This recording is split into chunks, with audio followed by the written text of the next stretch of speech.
എല്ലാവർക്കും നമസ്കാരം. ദൈവനാമത്തിന് മഹത്വം ഉണ്ടായിരിക്കട്ടെ.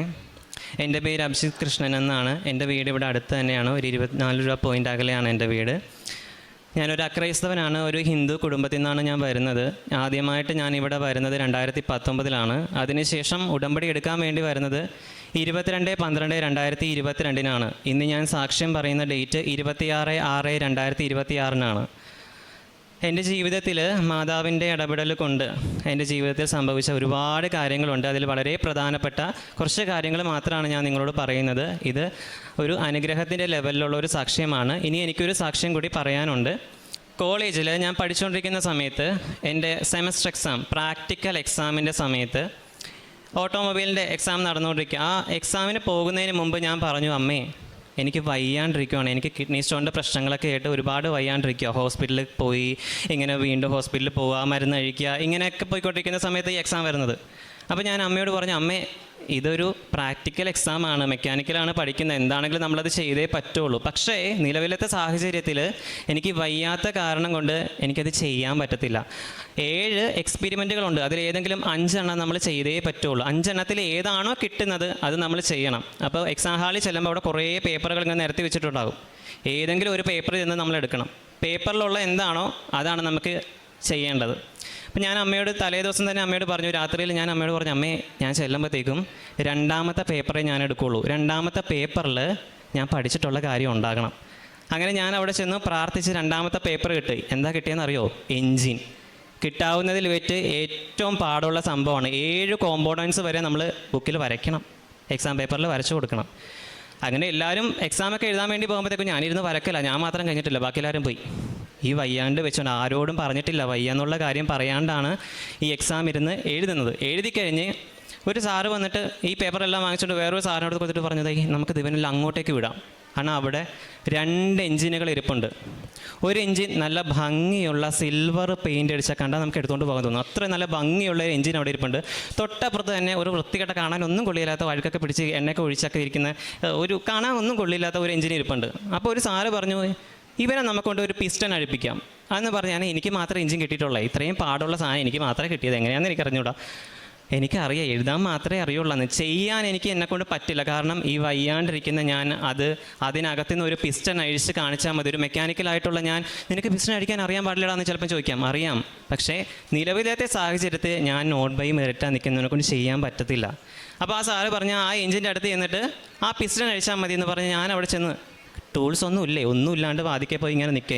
എഞ്ചിൻ ഇരിപ്പുണ്ട്, അഴുക്കൊക്കെ പിടിച്ച ഒരു എഞ്ചിൻ ഇരിപ്പുണ്ട്.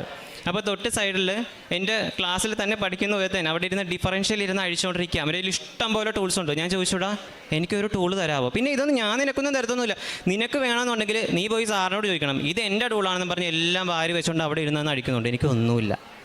ഒന്നുമില്ലാണ്ട് ആ എഞ്ചിൻ്റെ മുമ്പിൽ ഞാൻ നിൽക്കുക. ഞാൻ എന്നിട്ട് അമ്മയോട് പറഞ്ഞ, അമ്മേ ഞാൻ എന്താ ചെയ്യേണ്ടത്? സമയം പോയിക്കൊണ്ടിരിക്കുന്നു, ഇത് ഞാൻ എങ്ങനെ അഴിക്കാനാണ്? ഞാൻ ഇങ്ങനെയൊക്കെ നോക്കുന്നുണ്ട്, ഒന്ന് തിരിഞ്ഞൊന്ന് കിട്ടുമോ? ഈ ക്രാങ്ക് ഷാഫ് ഇതൊക്കെ ഒന്ന് വരണ്ടേ, ഒരു പിസ്റ്റണെങ്കിലും ഒന്ന് പുറത്തോട്ട് വരണ്ടേ? മാക്സിമം പറ്റാവുന്ന പോട്ടിൽ ഞാൻ നോക്കുന്നുണ്ട്, ഒന്നും കറങ്ങിപ്പോലും വരുന്നില്ല. ഞാൻ പറഞ്ഞു, എൻ്റെ അമ്മ എന്തെങ്കിലും ഒന്ന് ചെയ്യുമെന്ന് പറഞ്ഞ് ആ മെഷീനിൽ ഞാനിങ്ങനെ കൈവച്ചതേ ഉള്ളൂ.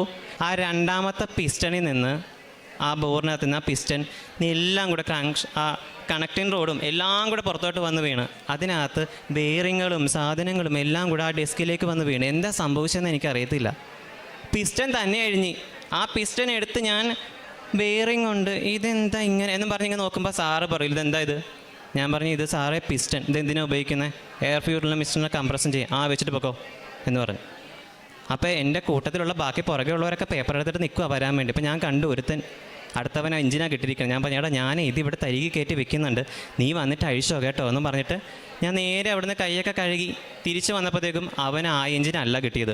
ആ സിൽവർ കളറുള്ള എഞ്ചിനെന്ന് പറഞ്ഞില്ലേ, ഭംഗിയുള്ള എഞ്ചിൻ ഇട്ട് അഴിക്കുക. എത്ര അഴിച്ചിട്ട് അവൻ എന്നോട് പറഞ്ഞത് ഇതാണ്, എടാ ഞാനൊരു 10-15 മിനിറ്റോളം എടുത്ത് അതൊന്ന് അഴിച്ച് കിട്ടാൻ വേണ്ടി, എത്ര നോക്കിയിട്ടും ആ എഞ്ചിൻ അഴിയുന്നില്ല. ഞാൻ പറഞ്ഞു, എടാ ഞാനൊന്നും ചെയ്തില്ല, എനിക്ക് എൻ്റെ കഴിവ് കൊണ്ട് എനിക്കൊന്നും ചെയ്യാൻ പറ്റത്തില്ല, പക്ഷേ ആ പിസ്റ്റൺ അഴിഞ്ഞ് കിട്ടി. ദൈവത്തിൻ്റെ ഇടപെടൽ കൊണ്ടെന്നല്ലാണ്ട് എനിക്കിതിലൊന്നും പറയാനില്ല. എൻ്റെ കഴിവ് കൊണ്ടല്ല, ഞാനത് എൻ്റെ കണ്ണുകൊണ്ട് കണ്ടൊരു കാര്യമാണ്. ആ പിസ്റ്റൺ തന്നെ അഴിഞ്ഞ് വന്നതാണ്. ഞാൻ ഒരുപാട് ശ്രമിച്ചെങ്കിലും എൻ്റെ കഴിവ് കൊണ്ട് എനിക്കൊന്നും ചെയ്യാൻ പറ്റില്ല. ഇതാണ് ദൈവത്തിൻ്റെ ഒരു ഇടപെടൽ എൻ്റെ ജീവിതത്തിൽ ഉണ്ടായത്. 2 വർഷങ്ങൾക്ക് ശേഷം ഞാൻ ആ കോളേജിൻ്റെ അടുത്ത് ചെന്നപ്പോഴത്തേക്കും ഒരു പയ്യൻ എൻ്റെ അടുത്ത് വന്നിട്ട് പറഞ്ഞു, അതെ ചേട്ടൻ എക്സാം എഴുതിയായിരുന്നു ഓട്ടോമൊബൈലിൽ. ഞാൻ പറഞ്ഞു എഴുതി, എന്താ? ചേട്ടൻ എഴുതിയ എക്സാമാണ് ഞങ്ങളുടെ ക്ലാസ്സിൽ ഓട്ടോമൊബൈൽ ഡിപ്പാർട്ട്മെൻറ്റിൽ സാറുമാർ കൊണ്ടുവന്ന് വെച്ച് പഠിപ്പിക്കുന്നതെന്ന്. ഇതിൽ കൂടുതൽ എന്ത് കിട്ടാനാ? ഇന്നേ വരെയും ഓട്ടോമൊബൈൽ ഡിപ്പാർട്ട്മെൻറ്റിൽ അങ്ങനെ ഒരാളായ എക്സാം എഴുതിയിട്ടില്ല. അത്രയും വൃത്തിയായിട്ട് വേറൊരു ഡിപ്പാർട്ട്മെൻറ്റിലുള്ള ഒരാളായ ഞാൻ, എന്നെപ്പോലെ അങ്ങനെ ഒരാളായ എക്സാം എഴുതിയിട്ടില്ല. ഇതിൽ കൂടുതൽ ദൈവത്തിന് ഞാൻ എന്ത് നന്ദി പറയാനാണ്?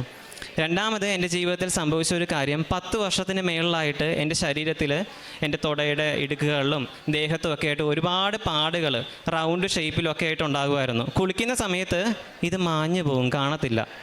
വിയർത്ത് കഴിഞ്ഞാൽ ഒരു ഗ്രേയിഷ് കളറാകും. നമ്മൾ ശരിക്കും ഡ്രൈ ആയിട്ടിരിക്കുന്ന സമയത്താണെങ്കിൽ ഇങ്ങനെ ചുരണ്ടപ്പോഴത്തേക്കും ഇങ്ങനെ പൊടിഞ്ഞ് ഇങ്ങനെ വന്നുകൊണ്ടിരിക്കും.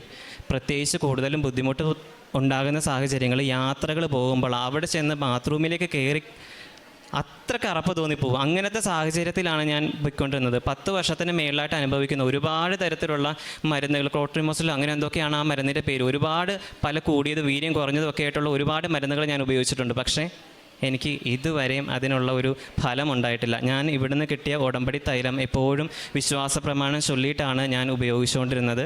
എനിക്കിപ്പോൾ അങ്ങനെ ഒരു പാട് പോലുമില്ല. ഞാൻ ഫോട്ടോ കാണിച്ചു കൊടുത്തിട്ടുണ്ട്. ഇത് കൂടാതെ എനിക്ക് ഒരുപാട് അനുഗ്രഹങ്ങൾ കിട്ടിയിട്ടുണ്ട്. വളരെ ചുരുക്കി പെട്ടെന്ന് തന്നെ ഞാൻ പറയാം. എനിക്ക് കുറച്ച് പൈസ ഞാൻ ഒരാൾക്ക് കടം കൊടുത്തിട്ടുണ്ടായിരുന്നു. ആ പൈസ കിട്ടാൻ വേണ്ടി ആർക്കും ആ പൈസ തിരിച്ച് കിട്ടിയിട്ടില്ല. അവർ ആരുടെയെല്ലാം കയ്യിൽ നിന്ന് കടം വാങ്ങിച്ചിട്ടുണ്ടോ അവർക്കൊന്നും പൈസ തിരിച്ച് കിട്ടിയിട്ടില്ല. പക്ഷേ എനിക്ക് ആ പൈസ ദൈവത്തിൻ്റെ ഇടപെടൽ കൊണ്ട് തിരിച്ച് കിട്ടി. അതുപോലെ തന്നെ ഞാൻ എൻ്റെ ജോലി സ്ഥലത്ത് വർക്ക് ചെയ്തുകൊണ്ടിരുന്ന സമയത്ത് ഒരു 1.5 മാസത്തോളമായിട്ട് എനിക്ക് അവിടുത്തെ സാലറി കിട്ടുന്നുണ്ടായിരുന്നില്ല. സാലറി കിട്ടാണ്ട് ഞാൻ വീട്ടിലേക്ക് തിരിച്ചു പോന്നു. അങ്ങനെ ഈ സാലറിയുടെ കാര്യത്തിന് ഞാൻ എന്ത് ചെയ്യും എൻ്റെ ദൈവമേ? ഡിസംബർ മാസം കഴിയുമ്പോഴത്തേക്കും അവർ പൂട്ടിക്കെട്ടി പോകും. ഡിസംബർ മാസം കഴിഞ്ഞിട്ടും സാലറി കിട്ടാത്ത സാഹചര്യം ആയപ്പോഴത്തേക്കും എൻ്റെ വീട്ടിൽ അറിഞ്ഞു, പ്രശ്നമായി. എങ്ങനെയെങ്കിലും പോയി സാലറി വാങ്ങിക്കണം. പക്ഷേ അവരുണ്ടോ, കമ്പനിയിലുണ്ടോ ഇല്ലയോ ഒന്നും അറിയത്തില്ല. ഞാൻ ഇത്ര മാത്രമേ ചെയ്തുള്ളൂ. വീട്ടിൽ ഞാൻ പ്രാർത്ഥിച്ചുകൊണ്ടിരിക്കുന്ന സമയത്ത് അച്ഛൻ്റെ ധ്യാനം കേട്ടപ്പോഴത്തേക്കും അച്ഛൻ ആ ധ്യാനത്തിൽ പറയുന്നുണ്ട്, മക്കളെ നിങ്ങൾക്ക് എന്തെങ്കിലും പ്രശ്നങ്ങൾ ഉണ്ടാകുമ്പോഴത്തേക്കും നിങ്ങൾ വിശുദ്ധ ഗ്രന്ഥം തുറന്ന് വായിക്കണം. അതിലെന്താണോ എഴുതിയിട്ടുള്ളത് അത് നിങ്ങളോട് ദൈവം സംസാരിക്കുന്നതാണെന്ന്. ഒന്നും നോക്കില്ല. അച്ഛൻ പറയുന്നു, അമ്മ പറയുന്നു, വീട്ടുകാർ പറയുന്നു, നാട്ടുകാർ ഒന്നും ഞാൻ ഇത്രമാത്രമേ ചെയ്തുള്ളൂ. ബൈബിൾ തുറന്നപ്പോൾ എനിക്ക് കിട്ടിയത് സങ്കീർത്തനം 45. നീതി നിൻ്റെ ഭാഗത്താണ്, നിൻ്റെ വലത്തെ കൈ ഭീതി വിധിക്കട്ടെ, പൊയ്ക്കോളാൻ പറഞ്ഞു, മുന്നോട്ട് പൊയ്ക്കോളാൻ പറഞ്ഞു. അന്ന് രാവിലെ തന്നെ ഞാൻ അതും കൊണ്ട് പോയതാണ്. ജനുവരി 9-ാം തീയതി തൊട്ടാണ് ഞാൻ ജപമാല ചൊല്ലാൻ തുടങ്ങുന്നത്. ആ മാസത്തിൽ തന്നെ എനിക്ക് കിട്ടാനുള്ള എല്ലാ പൈസകളും എനിക്ക് കിട്ടി.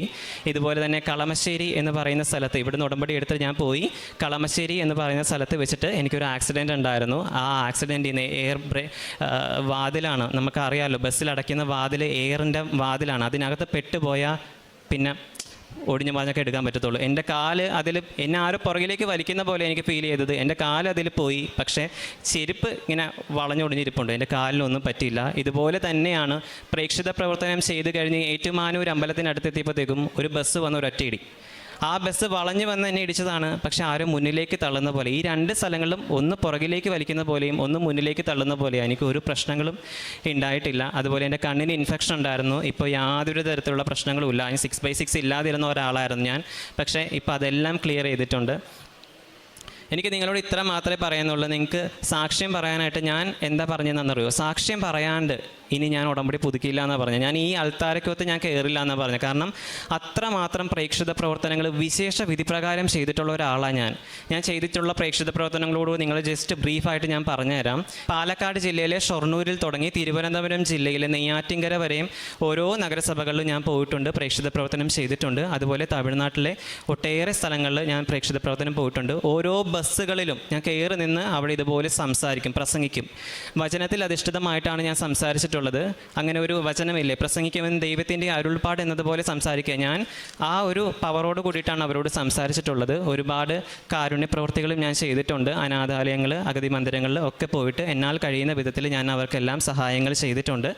അതുപോലെ തന്നെ നോർത്ത് പറവൂർ ബസ് സ്റ്റാൻഡിൽ കാരുണ്യ പ്രവൃത്തിയായിട്ടുള്ള രീതിയിൽ ഞാൻ ചെയ്തൊരു കാര്യമാണ് അവിടെ ഇതുപോലെ നിന്ന് പാട്ട് പാടിയിട്ടുള്ളത്. ഞാൻ ആദ്യം പാടിയതുപോലെ അവിടെ അവർ പ്രസംഗിച്ചുകൊണ്ടാണ് ഞാൻ ഇന്ന സ്ഥലത്തു നിന്നാണ് വന്നത്, ഇന്ന കാര്യത്തിന് വേണ്ടിയിട്ടാണ് ഞാനിവിടെ വന്നിരിക്കുന്നതെന്ന് പറഞ്ഞിട്ടാണ് ഞാനിവിടെ മറ്റുള്ള സഹോദരങ്ങൾക്ക് വേണ്ടി, രോഗികൾക്ക് വേണ്ടിയിട്ടൊക്കെ പാടിയിട്ടുള്ളത്. അതുപോലെ തന്നെ ഒരുപാട് പ്രേക്ഷിത പ്രവർത്തനങ്ങൾ എനിക്ക് ഈ ചെറിയ സാഹചര്യങ്ങളിൽ ചെയ്യാൻ സാധിച്ചിട്ടുണ്ട്. വസ്ത്രങ്ങൾ കൊടുക്കാൻ തൃശ്ശൂർ വരെയും പോയിട്ടാണ് ഞാൻ വസ്ത്രങ്ങൾ ഓരോ സ്ഥലങ്ങളിലും കൊടുത്തിട്ടുണ്ടായിരുന്നത്. അത് കൂടാണ്ട് മറ്റൊരു കാര്യം ഞാൻ ചെയ്തിട്ടുണ്ട്. സോഷ്യൽ മീഡിയയിൽ കുറച്ച് ആക്റ്റീവായിട്ട് നിൽക്കുന്ന ഒരാളാണ്. ഫോർ എക്സാമ്പിൾ ഇൻസ്റ്റാഗ്രാം എന്ന് പറയുന്ന പോലെ സോഷ്യൽ ആപ്ലിക്കേഷനിലൊക്കെ ഞാൻ ആക്റ്റീവാണ്. അതുകൊണ്ട് ഇവിടുത്തെ ധ്യാനങ്ങൾ, അതുപോലെ തന്നെ സാക്ഷ്യങ്ങൾ, അതുകൂടാതെ ഡെയിലി ബ്രെഡുകൾ, ഇതെല്ലാം ആ സ്ക്രീൻഷോട്ട് എടുത്തിട്ട് അത് ക്രോപ്പ് ചെയ്തിട്ട് അതിനോട് ലിങ്ക് കോപ്പി ചെയ്തിട്ടാണ് ഞാൻ എല്ലായിടത്തും പോസ്റ്റ് ചെയ്തുകൊണ്ടത്. അല്ലെങ്കിൽ ചുമ്മാ എടുത്ത് അങ്ങോട്ട് പോസ്റ്റ് ചെയ്യുകയല്ല ചെയ്തുകൊണ്ടിരുന്നത്.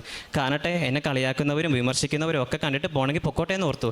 അൺഫോളോ അടിക്കണമെങ്കിൽ അൺഫോളോ അടിച്ചോട്ടെ എന്ന് ഓർത്തു. എന്ത് പറഞ്ഞാലും ദൈവത്തിൻ്റെ കൃപയാലാണ് ഞാൻ ഞാൻ ഇവിടെ കാല് കുത്തിയിട്ട് ഇല്ലായിരുന്നെങ്കിലുണ്ടല്ലോ ഞാൻ രക്ഷപ്പെടില്ല എന്നു. അതിങ്ങനെ പറയാൻ കാരണം ഇനി അടുത്ത സാക്ഷ്യത്തിൽ ഞാൻ പറയാം. ഇത്രയേറെ അനുഗ്രഹങ്ങൾ എനിക്ക് തന്ന പരിശുദ്ധ അമ്മയ്ക്കും ദൈവത്തിന് നന്ദി പറഞ്ഞുകൊണ്ട് ഞാൻ എൻ്റെ സാക്ഷ്യം അവസാനിപ്പിക്കുന്നു. ജെറമ്യ പ്രവാചകന്റെ പുസ്തകം 17-ാം അധ്യായം 7-ാം വാക്യം. കർത്താവിൽ ആശ്രയിക്കുന്നവൻ അനുഗ്രഹീതൻ, അവൻ്റെ പ്രത്യാശ അവിടുന്ന് തന്നെ. പരിശുദ്ധ അമ്മയുടെ പ്രത്യക്ഷീകരണ സാക്ഷിയായിട്ട് അഭിജിത്ത് കൃഷ്ണൻ ചേർത്തല തൻ്റെ അനുഭവ സാക്ഷ്യം നമുക്ക് മുമ്പിൽ പറയുകയായിരുന്നു. ഈ മകൻ്റെ വാക്കുകളിൽ തന്നെ സാക്ഷി നമുക്ക് വ്യക്തമായിരുന്നു. പരിശുദ്ധ അമ്മയുടെ ഇടപെടൽ എപ്രകാരമാണ് ഈ മകൻ്റെ ജീവിതത്തിൽ ഉണ്ടായതെന്ന്. തൻ്റെ സെമസ്റ്റർ എക്സാമിൻ്റെ പ്രാക്ടിക്കൽ എക്സാമിന് എപ്രകാരം പഠിച്ചിട്ടുള്ള കാര്യങ്ങളെക്കുറിച്ചുള്ള പ്രാക്ടിക്കൽ ചെയ്യുമ്പോൾ എഞ്ചിനെക്കുറിച്ചുള്ള കാര്യങ്ങളാണ് ചെയ്യേണ്ടിയിരുന്നാൽ ആ സമയത്തുണ്ടായിരുന്ന ശാരീരികമായ അസ്വസ്ഥതകളിലേക്ക് പുറത്തു നിന്നുകൊണ്ടാണ് ഈ എക്സാം എഴുതുവാനായിട്ട് ഈ മകൻ കടന്നു ചെല്ലുകയൊക്കെ ചെയ്തത്. എന്നാൽ പൂർണ്ണമായിട്ട് ഈ മകന് ആ ഒരു എക്സാം നല്ല രീതിയിൽ ചെയ്യുവാനും അത് കൂടുതൽ ബുദ്ധിമുട്ടായിരുന്നിട്ട് പോലും, അതായത് മറ്റുള്ള കുട്ടികൾക്ക് ലഭിക്കാത്ത ഒരു ക്വസ്റ്റ്യനാണ് എഞ്ചിൻ എന്ന ഭാഗത്തെക്കുറിച്ച് കിട്ടുക. അത് പൂർണ്ണമായിട്ട് അവന് ചെയ്യുവാനായിട്ട് സാധിക്കുകയുണ്ടായി. അതോടൊപ്പം തന്നെ 10 വർഷത്തോളം ഉണ്ടായിരിക്കുന്ന തന്നയ്ക്ക് രോഗസൗഖ്യവും അതുതന്നെ ഒത്തിരിയേറെ ബുദ്ധിമുട്ടുകൾ അനുഭവിച്ച ഈ മകന് ഉടമ്പടി തൈലത്തോട് ചേർന്നുകൊണ്ട് തൻ്റെ ജീവിതത്തെ ക്രമപ്പെടുത്തിയപ്പോൾ അത് പൂർണ്ണമായിട്ടൊരു പൂർണ്ണ സൗഖ്യമായിട്ട് മാറുകയൊക്കെ ചെയ്തു. അതുപോലെ തന്നെ ഈ മകൻ്റെ കാരുണ്യ പ്രവൃത്തികളൊക്കെ വളരെയേറെ വ്യക്തമായിരുന്നു. പല സ്ഥലങ്ങളിലായിട്ട് കൊണ്ടു നടന്നുകൊണ്ടും പാട്ടുപാടിയും ദൈവത്തേക്ക് പുകഴ്ത്തിക്കൊണ്ട് ക്രിസ്തുവിന് വേണ്ടിയിട്ട് സാക്ഷിയായിട്ട് മരുടമ്പടിയെ തൻ്റെ ജീവിതത്തോട് പൂർണ്ണമായിട്ടും ജീവിച്ചു. ഈ മകൻ മുമ്പോട്ടുള്ള ജീവിതത്തിലും ഇനി പരിശുദ്ധമ്മയുടെ പ്രത്യക്ഷീകരണ സാക്ഷിയായിട്ട് ഈ മകനെ ഇനി ഉയർത്തട്ടെ എന്നും, ഒപ്പം ഇത് കേൾക്കുന്ന നമ്മുടെ ഓരോരുത്തരുടെ നിയോഗങ്ങളിലും ആവശ്യങ്ങളും പരിശുദ്ധമ്മ നമ്മെയും പ്രത്യക്ഷീകരണ സാക്ഷിയായിട്ട് മാറ്റണമെന്ന് നമുക്ക് പ്രാർത്ഥിക്കുകയും ചെയ്യാം. അത്യപൂർവ ദൈവാനുഭവങ്ങൾ ഇനി നിങ്ങൾക്കും സ്വന്തം.